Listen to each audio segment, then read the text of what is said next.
Hello, you guys. So for this video today, you will need two pieces of paper. You will need the reference page that came home that says dress ups, and it has a list of 6 different dress ups. And you also need the worksheet that says dress ups that has some fill in the blanks. Okay, so if you don't have those two pieces of paper, pause the video, go get those things, and then come back and we will keep going with the video.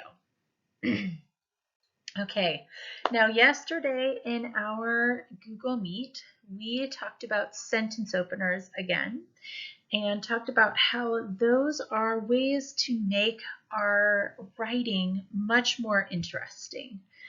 You can have a well-written paragraph that is really boring to read, and we don't want that. We want our writing to be well-written and interesting. So that is why I'm teaching you to use sentence openers, and today we're talking about dress-ups. So the difference between a sentence opener and a dress-up is really sometimes just where you find it.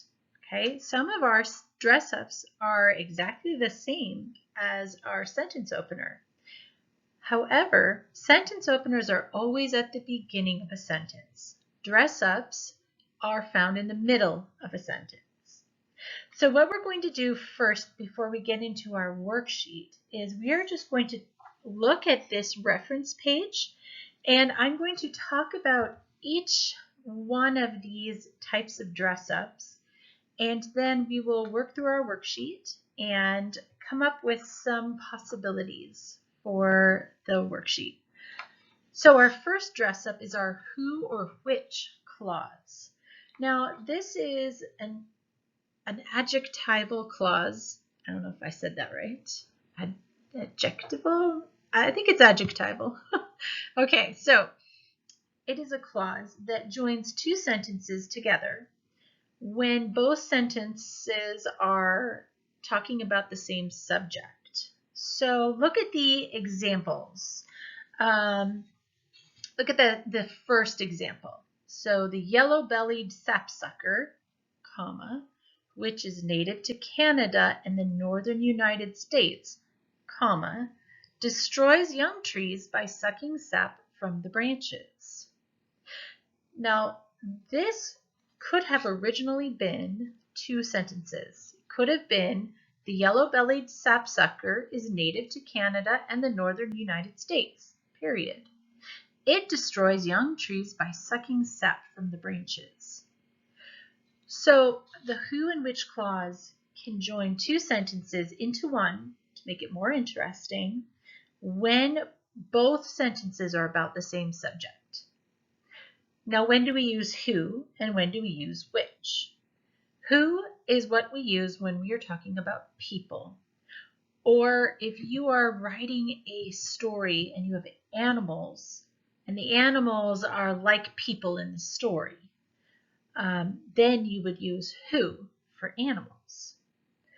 Otherwise, for objects or animals that are not being treated like people, we use the word which. So like in that first sentence, the yellow-bellied sapsucker, it's a bird. So in this sentence, we use which. The second sentence, though, is kind of like a story where the animals are being treated like people. The lion, who felt he would never be able to disentangle himself from the hunter's net, was most grateful for the appearance of the little mouse. So the lion here, the author, this is from an Aesop's Fables. The lion is like a person, and so the author used the who clause rather than which. Another thing to know about the who or which clause is the clause is in the middle of the sentence and it is separated by commas. Did you notice that? If the clause is in the middle of the sentence and there's the first sentence information is on one side and at the end of the clause, then we have commas on both sides. If the who or which clause comes at the end of the sentence, though, we just have the comma right before the who or which. Look at that third example. Many people are not aware of Tiki Tom, or Tiki Tom, comma, who lived alone for years on a deserted island. Okay, so who or which joins two sentences together that are about the same subject. Who is for a person, which is for an object. Okay, our second dress up. This one will be pretty familiar because it's similar to one of our sentence openers. An ly word, which is an adverb. It just tells how something is done. The ly word is a sentence opener if it's at the beginning of the sentence. It's a dress up if it's in the middle of the sentence. Okay, it tells how the action was done. The fox casually mentioned how pleased he would be to hear the crow sing. Okay, casually tells how the fox mentioned something. Third, our third and our sixth clauses on this page, they really kind of go together. So I'm going to skip the third one. I'm going to skip because, and I'm going to talk about it when we get to the end of the dress-ups because they go together. Okay, so skip down to number 4, the strong verb. Now, paragraphs can be well written and be uninteresting because we don't have very good verbs in there or adjectives.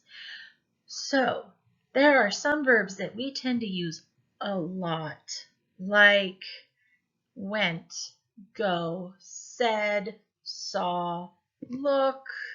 Okay, a lot of very common verbs that we use. We can simply make it more interesting by putting in a synonym, a word that means the same thing. This is where a thesaurus is very, very useful. And this is probably one of the easiest dress-ups to do because you already naturally have verbs in every sentence. And you can easily go and find a replacement for some of those verbs rather than having to come up with a word out of thin air. You already have the verb there. You can just make it stronger by putting in a better verb, a stronger verb, more interesting. It paints a better picture. Listen to these two examples. He went over the colossal mountain. He trekked over the colossal mountain. Trekked is a little bit more interesting. It gives us more of an idea of how hard it was and how long it was. Because when somebody treks, it takes a while and has more effort than just going over the mountain.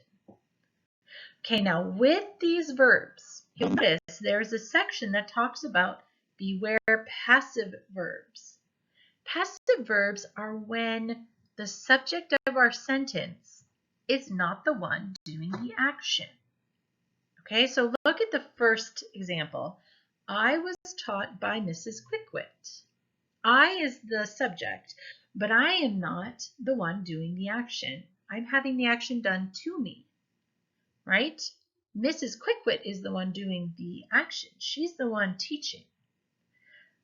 Our sentence gets more interesting if we flip it and we make the person or the thing that's doing the action, we make them the subject of our sentence. So instead we would say Mrs. Quickwit taught me. Look at the second example with the child. The child was read to by her mother.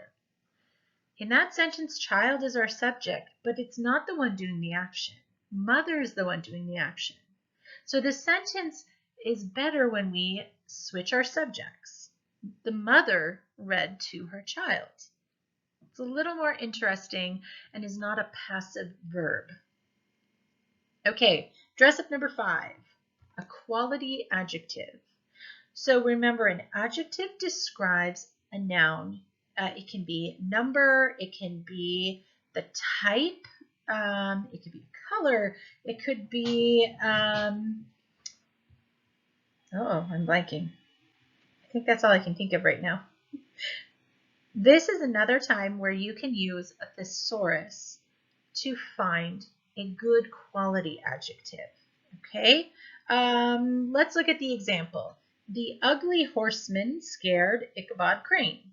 Okay, well-written sentence, not terribly interesting. All right, so here is an adjustment where they improved two things. They improved the adjective ugly and they improved the verb scared. So here's the improved sentence. The hideous horseman terrorized timid Ichabod Crane. Much more interesting to read and paints a better picture in our mind. And that's one of the goals of writing, is to paint the picture. Okay? Keep it interesting. Keep the reader wanting to read. Now, our sixth or fifth dress up, because remember I said we're combining number 3 with number 6. This is an adverb clause, and this is one you have been using as a sentence opener also. So this is not completely new to you. The difference is here, it's going to happen in the middle of the sentence rather than at the beginning of the sentence. Okay? If it's at the beginning of the sentence, it's your sentence opener. If it's in the middle of the sentence, it's your dress up. The when, while, where, as, since, if, although, and because. Right? Because is part of this same group of dress ups. All right? This is in the middle of a sentence. It is also a way to join two sentences together. So look at the first example under number 6. The hare dozed peacefully while the tortoise plodded persistently. The cheese dropped to the ground when the crow began to sing. Okay? Because if we look back at number 3, we can see the example. The hare was delighted because he knew it would be an easy race.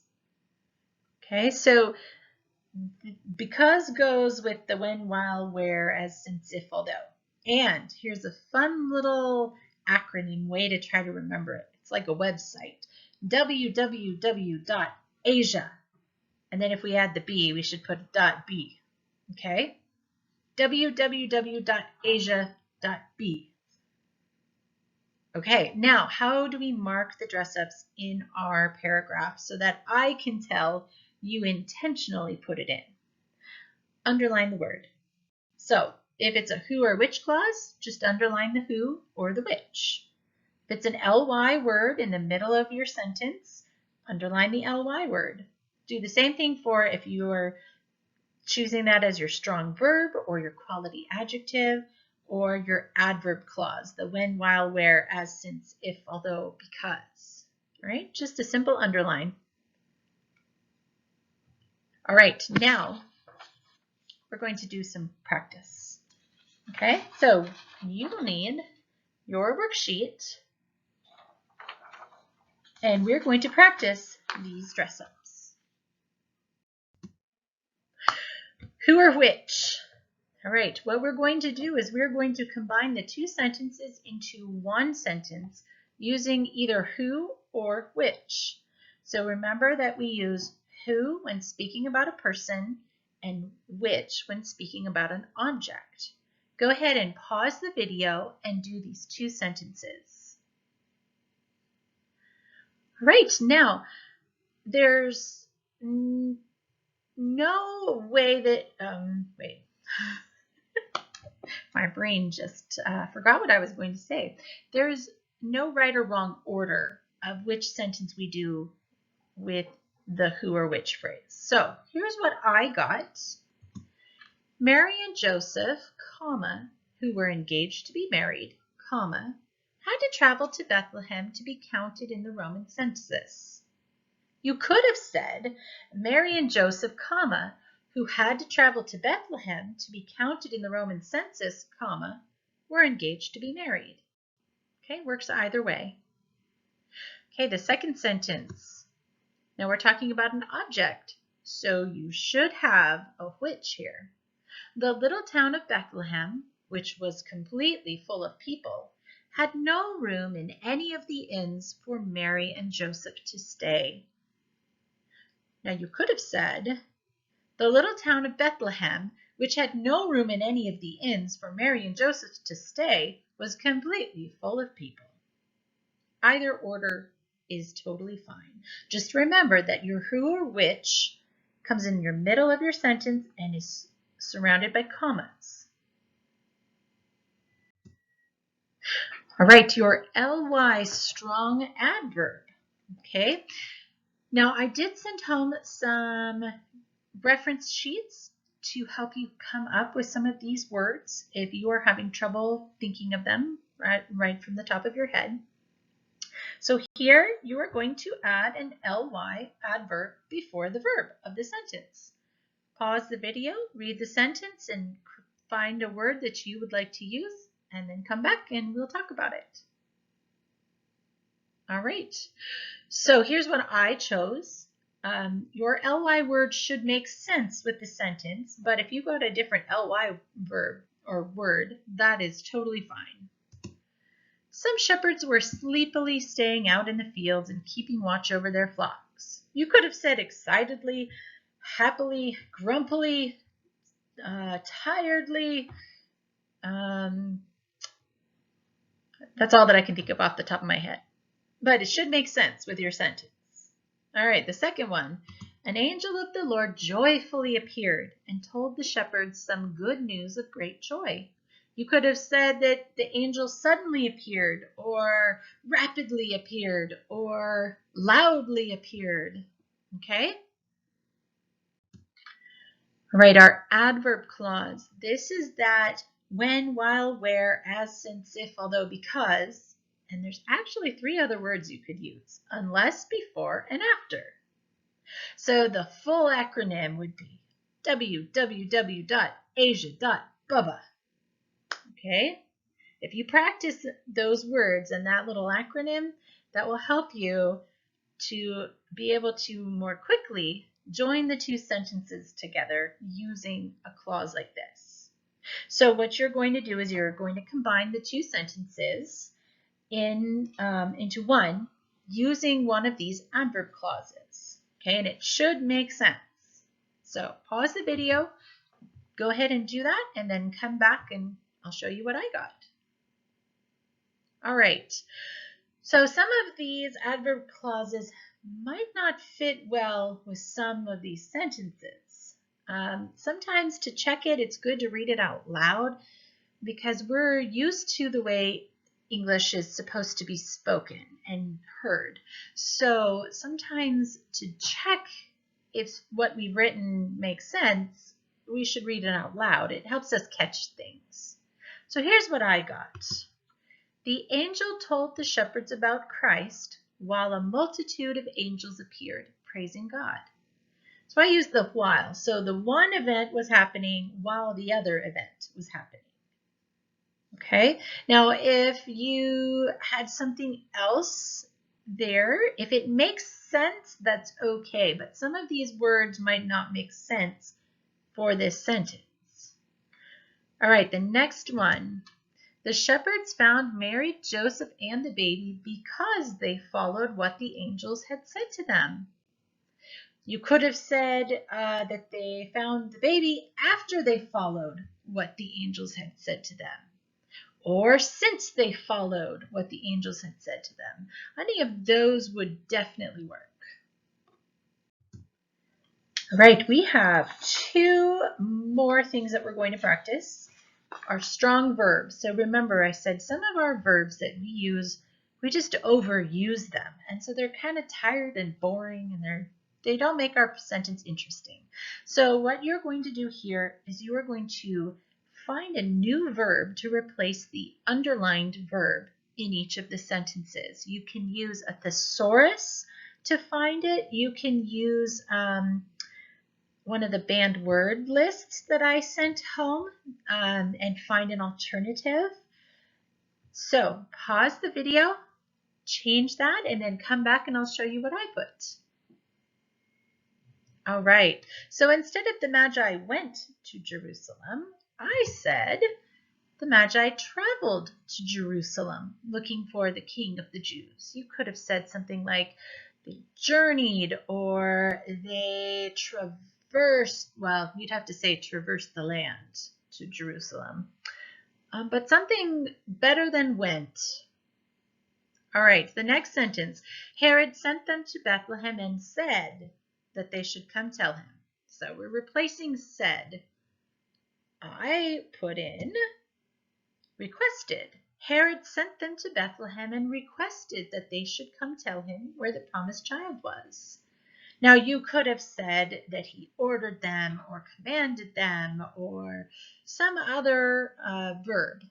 But again, your verb should make sense because sometimes a strong verb has some other meanings behind it other than just said or went. Sometimes it might also tell how they went or how they said something. So you want to make sure that your verb still makes sense for your sentence.